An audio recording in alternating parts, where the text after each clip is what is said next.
Welcome, everybody, to a new day on RiverCity-Media. You see a logo called Southern Sports Podcast, and it is a couple of things we're going to do under Southern Sports Podcast.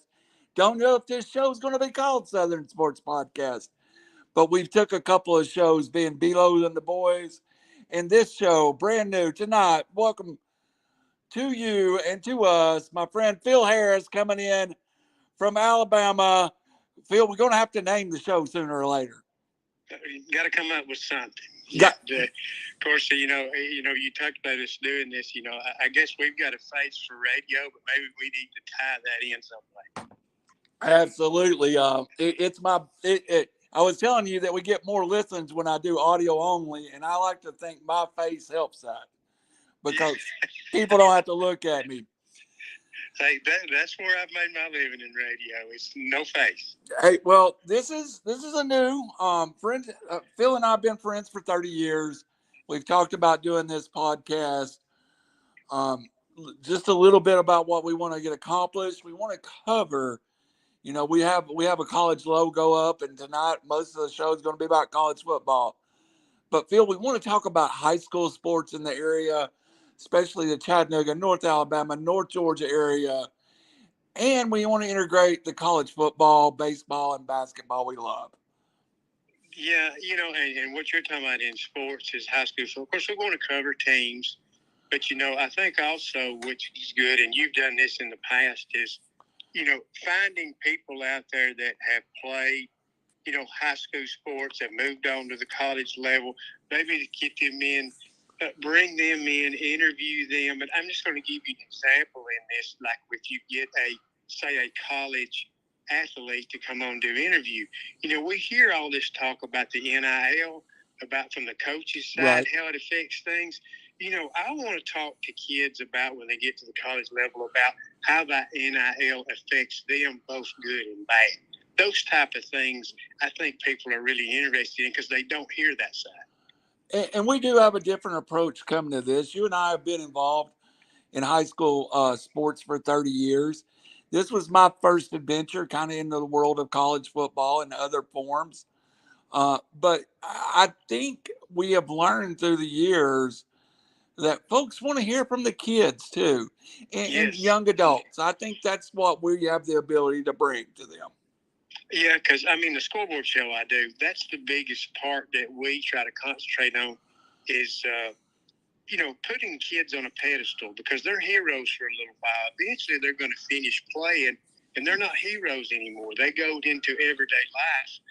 And so you want them to be on a pedestal, while they're playing. You want to uplift them. Also, the communities, everybody that's involved in high school sports because it's so important. Absolutely. And having it on Monday night gives us a unique ability to come through like during football season and recap the weekend. Like tonight, we're sitting here live on the air as LSU and Wake Forest plays in the College World Series. We'll talk about the Vols in a little bit. But one more thing about the show I do want to get out. While we have football helmets up there and Phil and I are football guys, we're going to venture into some things. We want to talk about baseball. We want to talk about basketball. Phil, I don't know if many people know, I love women's softball. Yes, it's probably my second favorite sport now. And it doesn't have the arena that it deserves that we can get on here and talk about. No, and that's what I love about it, and that's what I tell people why I love softball. The girls can be down 9-0, and they're still in the dugout cheering. They're giving it everything they've got. They play with emotion. They have their emotion on their sleeve. And it's just an exciting game to watch. It's fast-paced. Baseball sometimes can slow down on you. But softball has so much energy involved. It's about like football. Yes. And before we get to the Vols in the College World Series, everybody's talking about this SEC merger. I think the one thing we're overlooking in it all is the SEC is about to get Oklahoma in the girls softball, and that's like going out and getting the most elite program that we can get into the girls softball and throwing them into the mix with Tennessee, Alabama, and Florida. Yeah, that's true. And of course, in Texas is not bad either. They got to the regional the super regional final against Tennessee before they fell. So they're a quality softball team too. But it's just going to make the conference better in softball also. Everybody talks about football. But the other sports, we're going to bring in, Oklahoma and Texas, they're not really known as basketball schools, but they're adequate. They're pretty good. Yep, absolutely. It's gonna make the conference, the dynamic top to bottom change, and I really look forward to that in women's softball because I think at this point, the Pac-12 has always been kind of a lot of people held it up as the baseball softball conference, but now it's clearly in the SEC. Yes, definitely so. Because it's like with softball, the SEC had two representatives, was Tennessee and Alabama. Yet they weren't quite on the level with your Oklahoma and Florida State, but they're not far away. Yeah, absolutely. Yeah. All right, let's jump on over to the College World Series. I've got on my TV right now LSU ranked number 2, Wake Forest ranked number 1. They're playing it out tonight. The loser will play Tennessee in an elimination game. But let's hit the Vols for a second. Night 1, the Vols face lights out Skeens as a pitcher, Phil. He was still 7 2/3 into the game, still throwing 98 miles an hour. Probably the first pitcher that's going to be drafted in the Major League Baseball draft. Yeah, Paul Skeens, he's definitely LSU's ace, and that's when, we had discussed this. If Tennessee could have found a way to beat LSU, you talk about being in great shape. But Paul Skeens is a difference maker. Anytime he goes out on the mound, you give LSU a great chance to win. If you can get him off the mound, you got an opportunity to beat them. So that's what's going to make this Wake Forest and LSU game very, very interesting. And say Tennessee does play LSU again, they probably won't see Skeens. So that will even up that game a lot. So Skeens, he's one of those you put out there that's a difference maker in any baseball game. And the great thing when you for the folks that hadn't followed him all year long, he was at the Air Force Academy, high level MLB draft prospect, chose to leave the Air Force Academy, and they talked about it during the broadcast, Phil. That was a gut-wrenching decision for this young man to leave Air Force to go to LSU to further his baseball career, to the point that they said that he plans to return to the military after his MLB career. Now, whether that happens or not, I don't know. But even having that desire is something special. Yeah, I guess it's maybe that, some kids will mature later, and Skeens may have been that type of person. Yeah, he was a great baseball player, and he knew it, but he has developed into a all-star type player. So I guess that kind of changes your focus just a little bit. Hey, let's go out and do this for a while, and I can always go back, to the Air Force later down the line. But I want to test the waters, to see if that's where I want to go. Because, God changes things for you sometimes. Yes. He's going to put you in the right place at the right time. And right now, Skeens thinks he's doing the right thing. And also on that LSU team, Dylan Cruz is probably the number 1 draft prospect as a hitter, the center fielder. LSU's loaded. A little flavor tonight, local flavor for LSU, as Ty Floyd goes on the mound from Rockmart, Georgia, just down the road. Yeah, not far away. It's always good to see our kids that are from our area. Rockmart's a little far out, but they're well known enough. But you still root for those kids because it don't matter what color they wear. Yeah. When they pull them hats off, pull them helmets off, they're kids, and you root for them as people. The kids getting a quality education, be it at LSU, Georgia, Alabama, Auburn, Tennessee, wherever it's at. You've got to root for the kid. Let's jump a little bit to Tennessee today.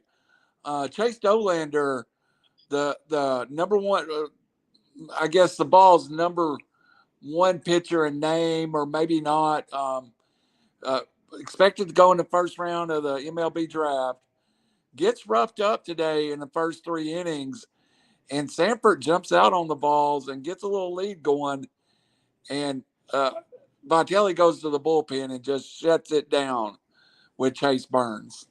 Yeah, Burns is just unreal. Dolander, he's a great pitcher, But this is one of those years where he's kind of been up and down, up and down. If he's on, he's on. If he's off, he's off. But Burns is on. It's just, since he got moved to the bullpen and works on the back end, he just totally shut down Stanford with 6 quality innings of work. We saw him do that in the Super Regionals and also in the Super Regional at Southern Miss.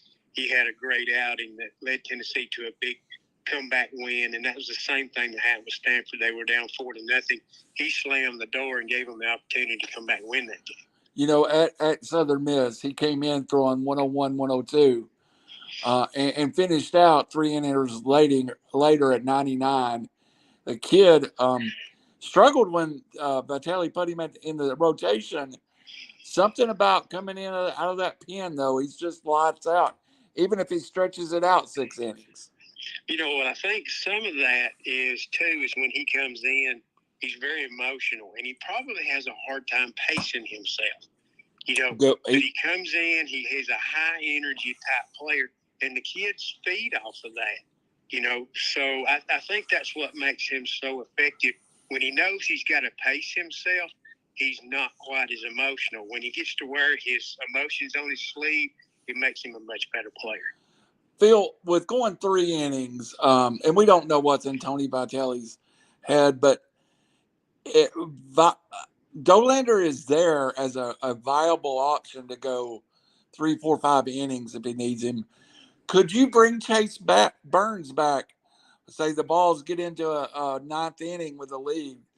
It'd be hard not to bring him back. Well, I think you have to do that. I think you have to pull out all the guns because, you don't want any of your players to get injured because you've overworked them. But you're at the end of the year. If you ask them to go that extra mile, they're going to do it because when Tennessee plays tomorrow night, there is no tomorrow. That's right. You have to win today. So, therefore, any kid's going to step up and say, Coach, I can go. And a coach he knows his kids. He knows if he can push them a little bit further. So, I think, he'll have a feel for the young men. He knows them, and he'll know if he's going to, if the time comes, whether he'll use them or not.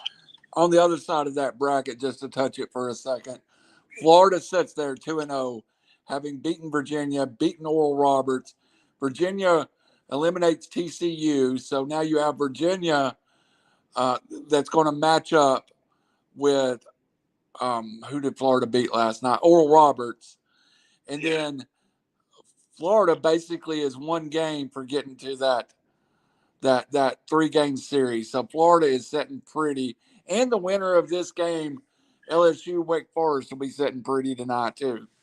Yeah, well, Florida, because they were down to Virginia. They were down 4-2, I think, at one time. But they came back, hit 3 key home runs, come back and won that game. I don't think they're what I would call deep pitching-wise, but they're outstanding hitting the baseball. So if you leave them in the game, they're dangerous because, they hit 3 home runs to come back and win that Virginia game. And then they beat a very good Oral Roberts team. Now, I believe that the bracket that LSU and Wake Forest is in is a little bit stronger top to bottom. I think so. But Florida has got a quality baseball team if it comes down to hitting. If it comes down to pitching, I think you'll look at LSU, Wake Forest, Tennessee. Florida led the SEC in home runs, 5th in the nation in home runs, and 2 really good top-end starters with the opportunity now to steal 1 more and get those starters some rest for that end of the series, 2 out of 3. So Florida, the key for Florida to me right now is taking those 2 front-end pitchers and being able to really rest them. But again, I think Florida got the much better draw with TCU, Oral Roberts, Virginia, as opposed to Tennessee's side with Stanford, Tennessee, Wake Forest, and LSU. Yeah, because Florida barely won those 2 games. It wasn't like they went out and smoked and won both of them. They had to work to win both of them because Oral Roberts made a run last night against them, nearly come back and beat them. And they were 4 runs down and lost 5-4. Yeah. So Florida has to, Florida's one of those teams. They've got a great baseball team, but they don't have much margin to error. Phil, in last subject on college baseball, I'm gonna move on to a little football. Oral Roberts, and even Tennessee, Tennessee's made up of a Charlotte transfer, a Cincinnati transfer, an Alabama transfer, and Zane Denton. In baseball, a school like Oral Roberts has just the same chance to be on equal footing as an LSU or a Florida, because baseball and the transfer rules, if you are splitting time at Florida State and the guy that you're splitting time with is a first round pick and you're a first round pick, you may pick up and choose to go to an Oral Roberts just to get at bats, just to play, because everybody wants to play. Yeah, definitely. In schools like Oral Roberts, you get hot at the right time. Baseball's about momentum. Getting timely hits, timely pitching. Because you'll watch a team that's maybe, like Tennessee started the year at 5-10 in SEC play and totally turned it around. It's just a matter of momentum. That's just the way baseball is, and anybody can beat anybody on a given night. And the thing about baseball, it is absolutely the most fun, maybe, to just watch and be a fan of another school and watch other schools play. I can sit here and watch LSU and Wake Forest and just enjoy it. Yeah, because you don't really have any rooting interest. There's not really either team you're really rooting for. You just sit back and enjoy the game. Phil, right now on the screen, I just put up a picture of you in the number 7 Tennessee jersey and me in a Peyton Manning jersey in Neyland Stadium. And I did that for a reason. We both love college football and live college football. We're Vols fans, but we love college football in general. Yeah, definitely so. Of course, it's also an easy way for people to make copies and use it for dartboards, maybe. So, but yeah, we definitely do. It's like I tell people, a lot of people like to watch games on TV. I don't. I love going to the games. I love the atmosphere. I love to watch people. Like where we sit in Neyland Stadium, students sit right beside us, and we get to watch them do crazy things and do stupid things like we did when we were their age. You got to sit back and go, well, that was me at one time. Yeah, they're acting immature, but I did the same thing. Well, so Phil, it's kind of fun to watch them. I kind of get over there with them every now and then and still act immature, even though I might be in my mid-50s. I don't know, but it is fun.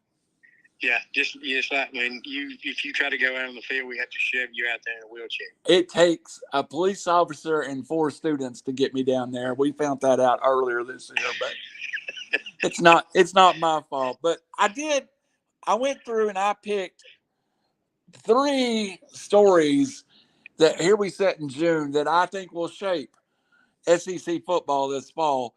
And we'll get into Tennessee in one of those. But I wanted to start with Auburn, a program that we overlook too much on this podcast network. We talk about Georgia a lot. We talk about Alabama a lot. Talk about Tennessee a lot.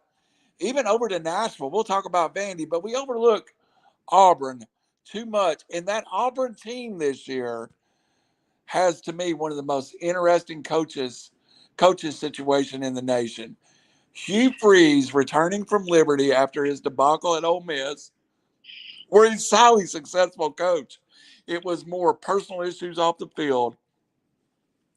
Goes to Auburn, one of the toughest jobs in the SEC, Phil. What can the fans expect from Hugh Freeze taking that job over? Well, the Reverend, hey, he's outstanding. He's going to recruit well. His teams are going to be competitive. They're going to be fundamental. And I think really most people really don't know what to expect right now. I know Auburn people is excited, especially after what's happened lately down there. They have to be excited. But Hugh Freeze is one of those coaches, he had a knack for playing with Alabama. He gave them all they wanted, beat them twice. Yeah. And I think he's coming in at a good time. Everybody can say what they want to. And, Alabama's got an outstanding football program. But Nick Saban is getting close to that retirement time. So Hugh Freeze is coming in at a great time. Yeah, he's in a difficult position. Florida's close to him. Georgia's close to him. Alabama's on top of him. But he's one of those people. He's not intimidated by that. He wasn't intimidated when he's at Ole Miss, so he dang sure ain't gonna be intimidated at Auburn. And I think he will do an outstanding job. He will put Auburn back on the map. Phil, now at Ole Miss, he was able to do it with arguably a polarizing figure in Chad Kelly, but an effective quarterback at times at Ole Miss, and a group of players that maybe weren't the household names, but he's able to find players that kind of fit his niche. Even at Liberty, he got Auburn transfer Mikal Willis to come to Liberty. Ended up being a third-round pick of the Titans. He really knows what he wants to do with the football. Yeah, I think he can take the average kid and make a football player out of them. Overachiever type kids. He's probably not one of those coaches that will take those 4 and 5 stars and maintain a level. I think he takes those overachieving kids, much like the Bill Snyder at Kansas State. Yeah.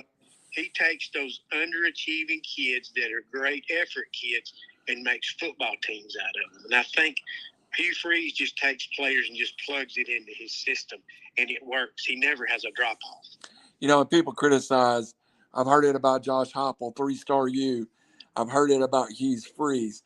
If a player is 3 stars and going to a Tennessee, an Auburn, Alabama, a Georgia, a Florida, anywhere, when you see a 3 stars on these recruiting sites, these kids can play. I think a lot of times we as fans get too caught up in, he's a 5-star, he's a 4-star. If you're going to Tennessee, if you're going to Auburn, you can play football. Yes. Yeah. Because, if you're a 3-star, a lot of times those kids develop and be great players because they're always told they're not good enough. And some of those kids really thrive in that environment. Sometimes these 4 and 5 stars are prima donnas, and it's hard to coach them.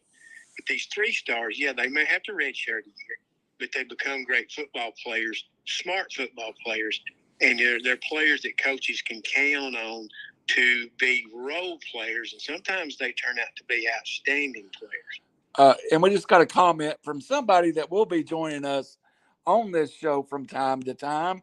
One of the people we plan on being, especially when we talk about Alabama high school football, our buddy Howie Chaney just said, keeping Cadillac was huge for Hugh Freeze.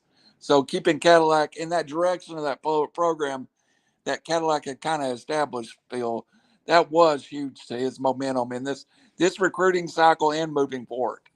Yeah, because he was an emotional. Last year at the end of the year, it was fun to watch Auburn because he was so emotional, and them kids was playing for it. And I've said many times he's probably the best high school football player I ever saw while I was calling football.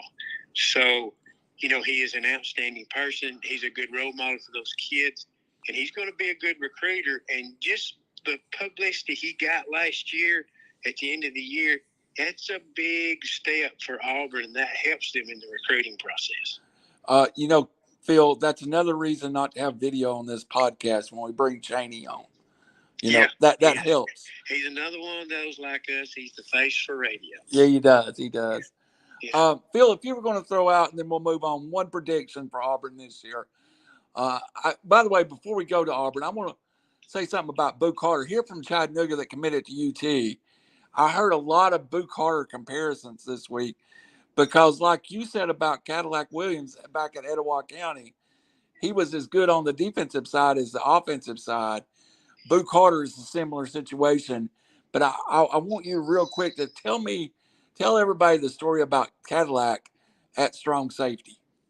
Oh, yeah. I say when he was at Scotts, when I was calling Scottsboro football, and he was just an outstanding player. Yeah, he was a good offensive player, but I always thought he was better on defense because he would play single safety. Scottsboro run the veer, all right? We would think we was fixing to come up with a big play. They'd pitch it out there to Corey Wellington, and here come Cadillac Williams and cut his feet out from under him before he'd get into the secondary. Yeah. Cadillac just read everything. He just had a nose for the football. And to me, I thought he was a better defensive player than he was an offensive player. Of course, your money is made being an offensive player, right, which is what he ended up doing in the pros. but he was equally an outstanding defensive player. It's funny now in the pros, it's on the defensive side of the football and running backs. As you saw, the Vikings cut Dalvin Cook at 27 years old. It's amazing.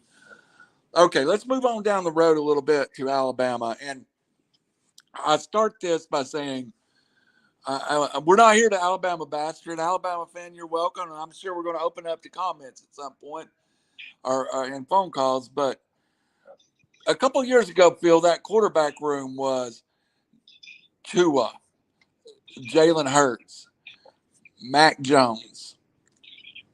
It was a who's who of college football quarterbacks, NFL quarterbacks right now.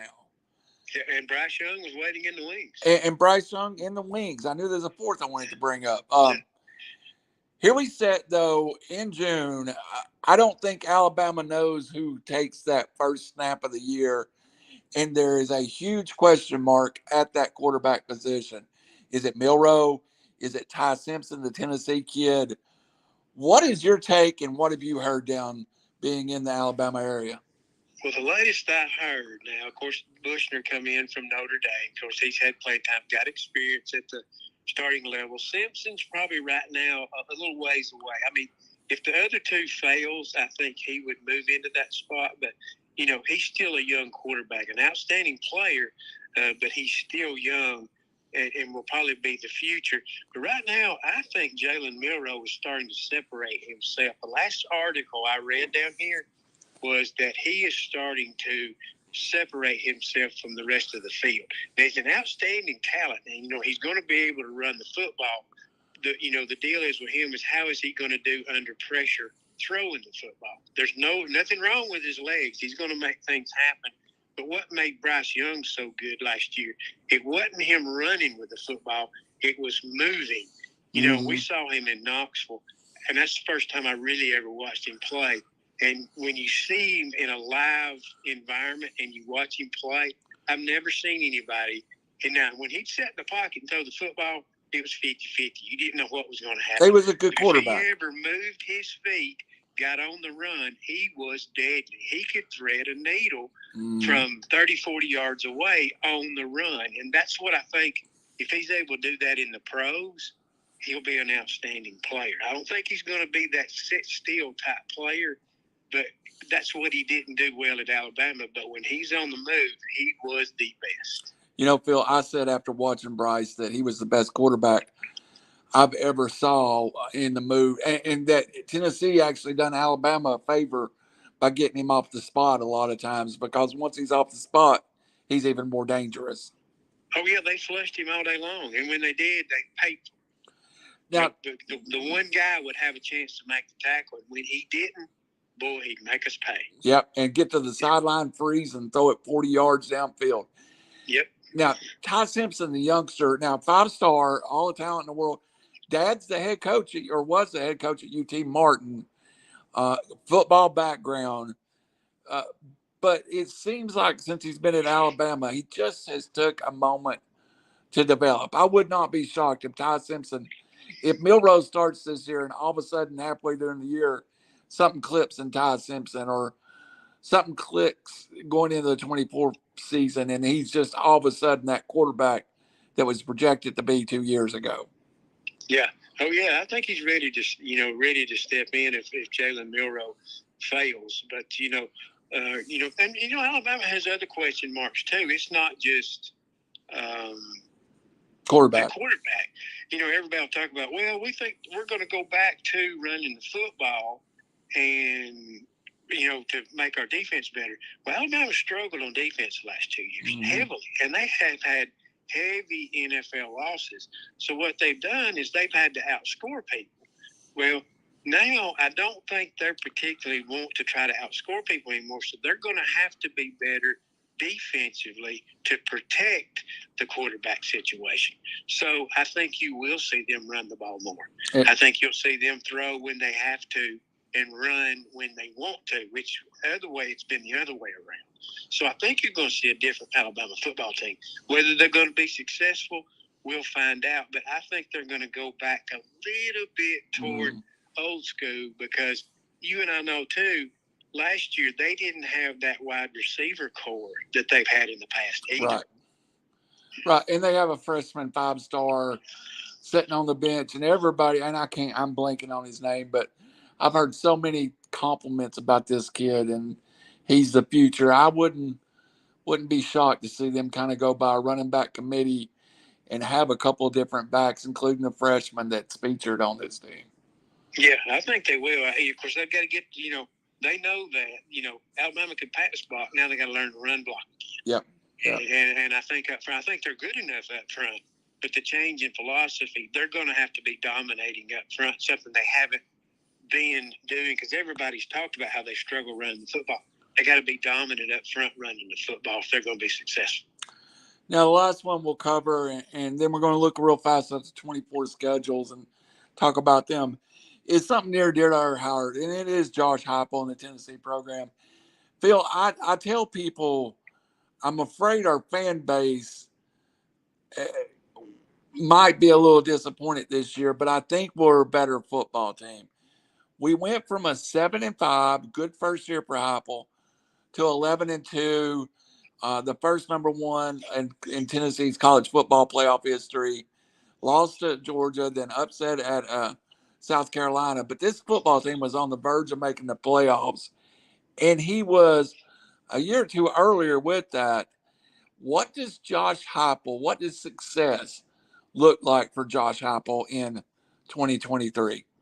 Well, I'm going to be honest with you, Randy. Tennessee was good last year, very good offensively. But I think they kind of did it with smoke and mirrors, because defensively we struggled. And it cost us in that South Carolina game, almost cost us in the Alabama game.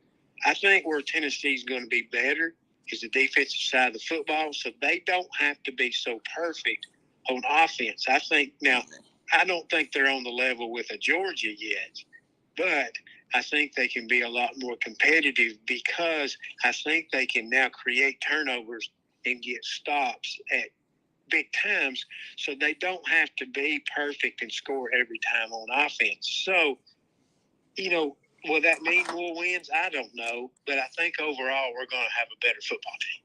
I agree 100%. And if Tennessee does go 5-3 or 5-3, 9-3 or something, and the fan base gets discouraged, we're still ahead of wherever we thought we would be at this point. And that's the key to it right now. It's being ahead of where we thought we would be. Yeah, well, I'm going to tell you something. I said, people's already jumped on the bandwagon. Tennessee sold out their season ticket allotment. First time in years. We've sat back and went through the rough times and watched them play. Now, all of a sudden, everybody's on the bandwagon. Well, yeah, them expectations is going to get high. There's no doubt about it. And Coach Josh Heupel, he knows that. But you got to be realistic. It's still a work in progress. They're getting close. Another recruiting year, and I think Tennessee's going to be solidly every year be predicted toward the top. Right now, everybody's going to say, well, they could be good. That's what you hear.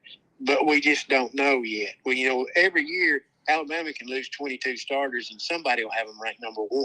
Absolutely. But that's the success they've had over the years. They deserve that because they have been that good. Yeah, and we, you always said it, and it's something we've talked about for years as being fans. Alabama gets the calls because they're Alabama. Now, to get the calls and get the momentum, you need to go out and put a second year on the book. To beat Alabama or to beat Georgia, you might be fighting uphill a little bit, but after you establish that relationship, then you're there too. Yeah, right now you're not going to win a split decision against Alabama or Georgia. You have to knock them out. Absolutely. All right, Phil, let's jump over a little bit, and we'll try to do a little subject each week about next upcoming Tennessee or Georgia or Vandy. We'll try to do a little something every week. 3 questions about the SEC as we get closer to football. But I want to talk about the one time, and I want to ask you about that. So this is a one-time schedule. There was a lot of controversy about this schedule. The SEC didn't go to 9 games, but they stayed at 8 games for 24. and it was almost like we don't know what we want to do. We think we want to go to 9 games. We've got some of our big programs complaining. Let's go to 8 games, get through 1 year, and give us some time to work on this. And was that kind of your impression of what this 1 year deal was? Yeah, well, I think I kind of sort of jumped out there, and like when coaches was complaining about the going ahead go to the 9 game schedule, I was like, that gum everybody's chicken to play everybody. Yeah. What does Alabama not want to play Tennessee anymore? If you go to the 8 game schedule. And then I got to thinking about it. Well, you've got a lot of these teams that aren't quite ready to go to that 9 game schedule, and I think and one of the examples is like in 2024, Alabama's got a trip to Wisconsin. Right. Okay. They want to get through an 8 game schedule. So now, if we go to a 9 game schedule, if Alabama's going to play Wisconsin, they're going to make it a neutral site game, not a home and home, which that benefits, all parties involved. Because if you're going to play a 9 game schedule and you're going to stick Alabama going to Wisconsin, that kind of unbalances things, is going to make it hard. So at first I thought, well, you're going to kill the traditional rivals. Well, then they came out with the schedule. Of course, we didn't know what they were going to do, but they tried to keep most of the traditional rivals. And for example, Tennessee's going to be playing Vanderbilt and Kentucky and Alabama and Georgia. Then you go, well, if they stay with this 8 game schedule, I'm not going to like this, because next year it would make Tennessee play Texas, Texas A&M, LSU, South Carolina, Missouri, Vanderbilt, all those, Auburn, the non-traditional teams. So that tells me that more than likely they're going to go to a 9 game schedule in 2025, because to keep those traditional rivalries, because one of the biggest ones, and I know everybody will have their opinion about the biggest rivalries in the SEC, Tennessee and Alabama has to play every year. Have to. It's a signature. They are the 2 most noted teams all time in the SEC. They have to play each other. You cannot let them. It's like, okay, we're not going to let Alabama and Auburn play anymore. You can't do that. Mm-hmm. Tennessee and Alabama has to play. So if we go to this 9 game schedule, that will make that happen. So I want to see it. And then I think you'll see if teams play a big-time school outside the conference, it's going to be a neutral site game, like where Tennessee's going to play Virginia next year. Right, and Tennessee in 24 plays North Carolina State. Neutral site. It's neutral site. I think it's in Charlotte, but it's neutral site name. Yeah. I want to go through a couple of these schedules, and let's talk about the good and bad. And let's start with those War Eagles that we've talked about. Auburn for 2024 gets at home versus Arkansas, Oklahoma, Texas A&M, and Vandy. I thought that was a good draw at home. Oklahoma, we don't know what they're going to be. Arkansas, you don't know what they are completely 2 years from now. Texas A&M struggle, and Vandy's Vandy. That's a manageable slate, I think, for the War Eagles in 24, as far as a home schedule goes. Yeah, and of course they keep those traditional rivals. So naturally you want to play Alabama, and Georgia's always huge. So yeah, right now they keep that traditional rival schedule. And I think Auburn does have a good draw. And of course, with this new schedule, we get to see some good teams that come in, especially when you bring in Oklahoma and Texas. Absolutely. Yeah. Now on the road, Auburn's got a little bit of a battle, Phil. They play at Alabama, at Georgia, then Kentucky and Missouri. That's a pretty heavy load when you go to Alabama and to Georgia. Well, I think it's designed that falls exactly the way kind of the SEC wants it. You've got 2 good teams on the road and 2 teams that are manageable on the road. So I think that kind of works out good. And it doesn't matter if it has LSU. Of course, it kills the LSU Auburn series. It's always been that good. This knocks that out. But it wouldn't matter. You could put Alabama, you could put Auburn against LSU or whomever, but you're going to have to play 2 quality teams on the road, no matter which teams it is. LSU just gets a single to go up 1-0 in the top of the third versus Wake. 2 outs, bases, man on second base. So I guess it was a double that scored that run. So LSU leads Wake Forest in the third, 1-0. Phil, let's talk about Alabama real fast. Auburn, Georgia, the two games that we've talked about already. Alabama gets Georgia at home, Auburn at home, and then Missouri and South Carolina. And then on the road, the Alabama Crimson Tide go to LSU, to Oklahoma, to Tennessee, and to Vandy. And I've heard a lot of people in the media say, that Saban was vocal about not wanting to play Auburn, LSU, and Tennessee. So what does he get? Auburn, LSU, and Tennessee. Yeah, and then throw Oklahoma in there with it. Yeah. So, and to quote Paul Feinbaum, he said, Nick Saban, now since they've announced his schedule, he's looking for a drink. Yes. Bama's got a handful to get through in that schedule. I did want to take a quick look. Let's see if I can find it. Florida, let's just mention them. Kentucky, LSU, Ole Miss, Texas A&M at home. On the road, Georgia at a neutral site, Mississippi State, at Tennessee, at Texas. That's pretty good road to hoe for them. Let me see if I can find the Tennessee schedule.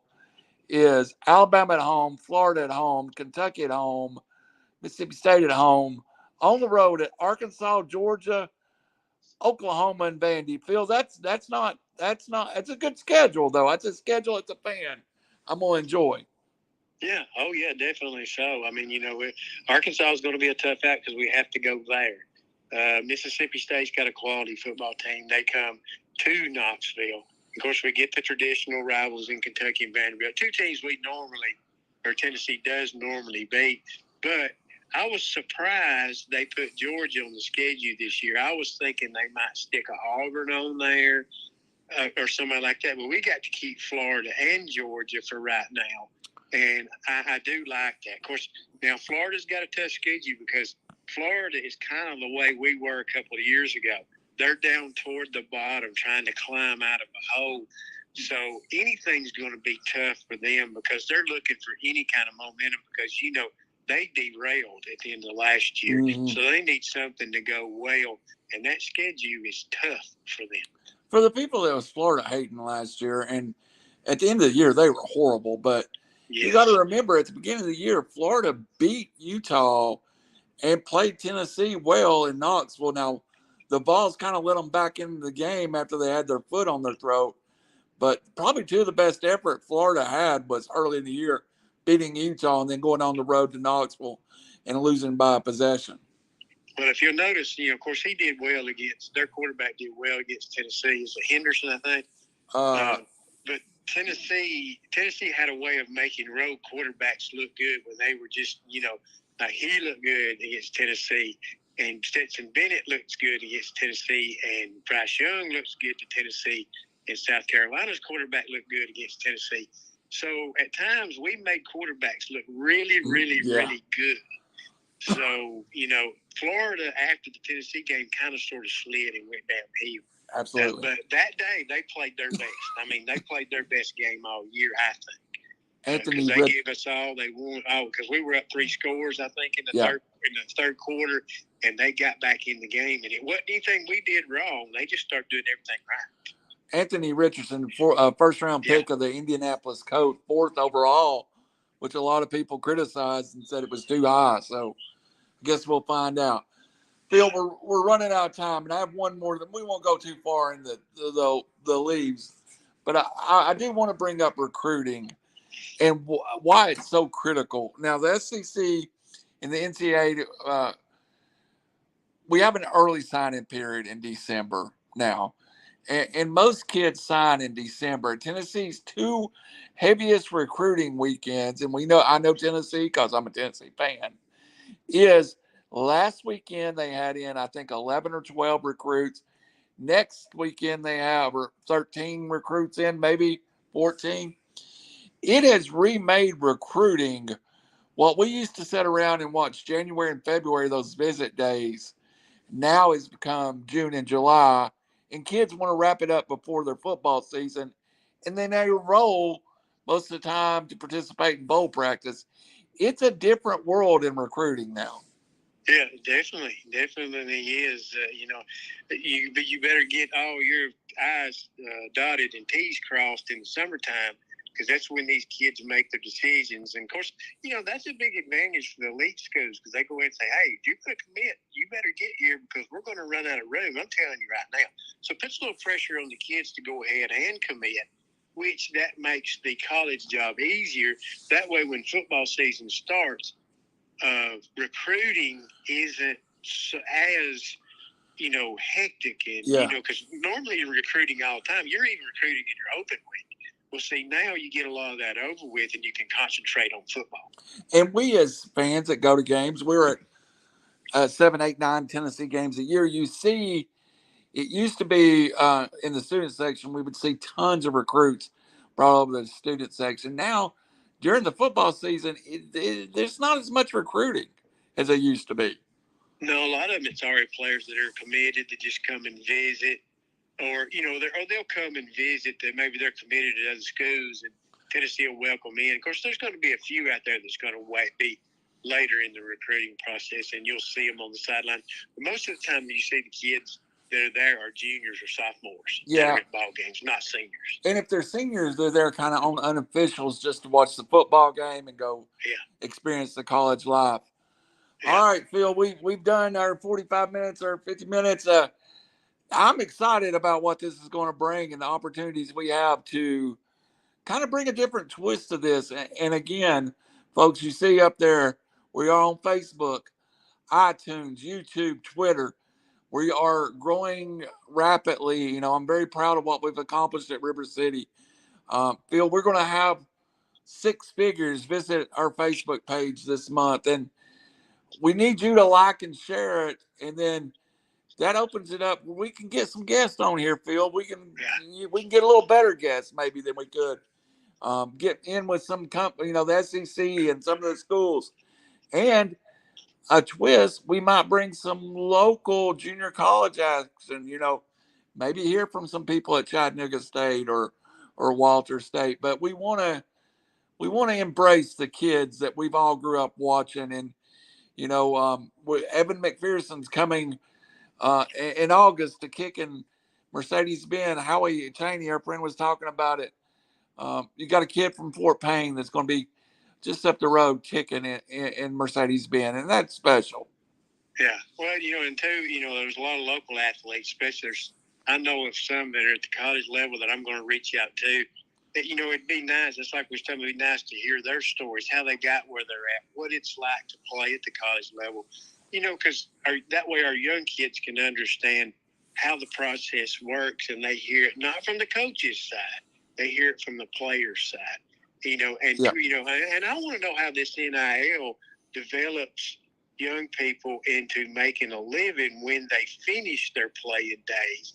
What opportunities it gives them, because used to kids when they played ball couldn't work. They weren't allowed to. They could work during the summer, but they could not do anything. Well, now I hear of players they're doing softball camps where they're teaching hitting and pitching and doing things on the side, and it's that NIL has allowed them to do that. They can make money off of the schools, make money off their name, but the kids can make money off their name also. Yeah. And I want to get some stories to where we hear about that later on down the line when we do interview people, because that's what makes it fun is these kids that become successful in the game of life, not just on the field. We're going to bring, like we said, that's going to be something we specialize in, is bringing those stories to you. We're also going to bring, like I said, our friends. We'll have a Howie Cheney on. We'll have maybe a Robbie Davis if we have something that involves legal matters. Robbie'd love to come on here, and he has a unique perspective that from a legal side, maybe the debate on the NCAA 24 games and the players wanting to broadcast it. We have ability to bring some different looks to this. And of course, share some of our stories. It's like, I had a liver transplant. Yeah. And I'm going to participate in next year in Birmingham in 2024. The Transplant Olympics are going to be hosted by the city of Birmingham. I'm planning on participating in it, not only as a volunteer, but I think I'm going to play maybe tennis and golf in it if it works out to where I can. those kind of things are huge to talk about, and people don't hear about it that much. But Transplant Olympics, that's an amazing thing because it's people that comes and goes that probably shouldn't be there. They should have passed on. But thanks to others, people that donate their organs at death, gives people opportunities to live a prosperous life. And things like that, stories like that are very interesting. And we're going through that journey with you. It was an amazing process that you were so sick and then you were better. And it was to a great service that somebody paid for you. And we can, as general public, get involved and help. And we don't know all these opportunities that exist for us to make a difference in something like that. Definitely so, because we want to know people's stories. Everybody has a story to tell. Everybody has crashed into 73 cars. Everybody knows my story too. More wrecks than Dale Earnhardt. That's Randall's story, but that's okay. Amen. And we got it. Definitely done that. Yeah, we won't do that. And we got the opportunity with Coach Van and Coach Rivers at Hickson and Coach Starkey at Marion County and Coach Benefield at Fife. We have some connections that we may be able to bring a coach on here and say, Coach, talk about your kid that's being recruited and how NIL is going to work in his life, and or just bring a coach on here and talk football. Why's everybody went spread offense, Phil, in 2023? Different things that we accomplished. But next Monday night we will definitely format something, and it's we're going to try this. Maybe we'll end up with an interview. Yeah. I'll see if we can come up with something from next Monday night. But definitely what I have, doing the high school sports I've done, I have connections to get in touch with at least coaches. Yeah. That, we might could have on, because there's several I do know that might be glad to come on and talk about different things, not just their football team, but just things about general things in life. Yeah, and I'd love to have Coach Smith from Mountain Brook sometime on. That moved over. Did he not move from Westbrook? Westbrook, yeah. Yes. That's Piedmont. Yeah, I could probably line that up. I can get in touch with him. Yeah, I'd love to have him on sometime. And again, we'll have our friends on. We'll have different people on, and again, join us every Monday night. We're going to try to stay consistent on 7:00 on RiverCity-Media, and we'll have our own page at some point. There is a Southern Sports Podcast, and we do have another podcast coming, which is Bilo and the Boys, that will be kind of positioned with these two podcasts, because I think they kind of work together with the same kind of goals that we can kind of work Southern Sports Podcast under that one umbrella. But first of all, just smash like RiverCity-Media. Maybe someday y'all get me out of the car business and I can just sit at home and make podcasts all day. That's a goal. That would be nice. Of course, everybody stay with us and grow with us. Absolutely. Maybe we'll have some interesting topics, and you might actually learn something. And LSU just went up 2-0 in the baseball game. For Randall Cunningham, QB1, as he's known on RiverCity-Media, Phil Harris, Southern Sports, RiverCity-Media. Good night. God bless. Smash and like. Thank you.